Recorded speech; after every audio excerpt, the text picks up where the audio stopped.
Here. Kainan ko eh, no? Crack. When you're looking for effective pain Crack. relief, choose Tylenol. It's clinically proven to start working in 15 to 20 minutes. Get to know your pain reliever.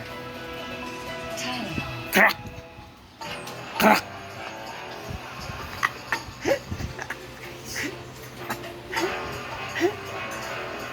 The suspense starts before you scratch.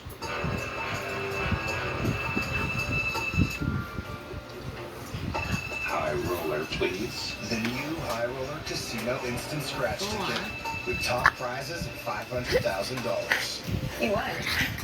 Crack. Crack.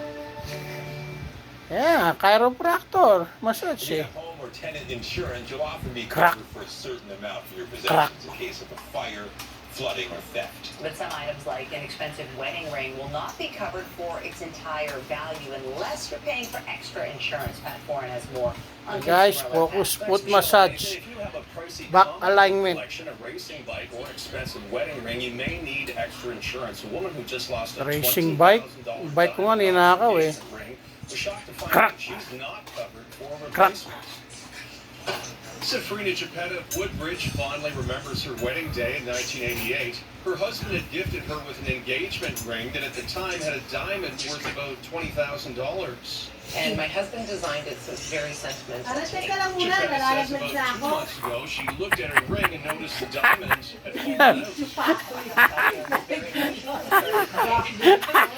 Just because it's so Aray! sentimental. Guys, sinisingit pa ako! When she checked her insurance policy, she thought she had coverage to replace the diamond. So when you saw that you're covered Kulit for siya eh. personal property up to Baka yung Back alay. puwet ko makita dyan! you thought that included the diamond. Oh, that's two, A right? similar Crack. replacement There's diamond one more now cake there, costs boy, kaya $55,000. don't open it. But when Geppetta Crack. contacted her insurance Crack. company, she was Crack. told her policy had limitations. A spokesperson for Pembridge told CTV News the customer purchased her Yung insurance insurance through a natin broker dati and yung is being Pembridge. paid the full amount for jewelry covered under her policy. Valuable items such as art, jewelry, or antiques may require a formal appraisal and a personal article floater to help ensure they're covered for full replacement value. It's very important to understand the limits within your policy. The Insurance Bureau of Canada says Hey, boy. expensive items may need additional coverage. And if you have Insure ko nga yung mga bike ko. items or Naka-insured collectible yan. items, it's important Yung that fish ko, you yung get isda ko those naka-insured. appraised. And Ay, then take tinatanong your kita nun eh. appraisal to your insurance Eh, hindi na isama. Animal insurance. Alam mo, yung isda mo, tinatanong kita nun, hindi mo Geppetta sinabi. will receive an amount closer to $5,000, but it's still being worked out. She says she would have bought extra insurance if she knew it was required. Why did they try to sell me more insurance? I don't understand that. Why was it never a discussion? And it's a good reminder for anyone with expensive jewelry, art, or any item which is extremely valuable. Back you cracking, wanna check with guys. your insurance Crack. company to make sure you have the Foot coverage massage. you think you do. On your side, I'm not for it. If you have a Episode episode 1. alert@ct.ca. So we did get quite a bit of cloud today, and yet again, Crack. kind of that thread of where things Crack. could turn stormy or not. But I think we're all looking ahead to much nicer stretch coming Yeah, up. it seems like things are Parang really chiropractor to ah. Beautiful. I Yeah. love a rainy day. We need the rain. A lot of the grass is very dry out there, but we are looking at a really sunny kind of end to the month of August and kicking off September. Very beautiful. Weather is brought to you by Train, the most reliable heating and cooling brand. It's hard to stop a train.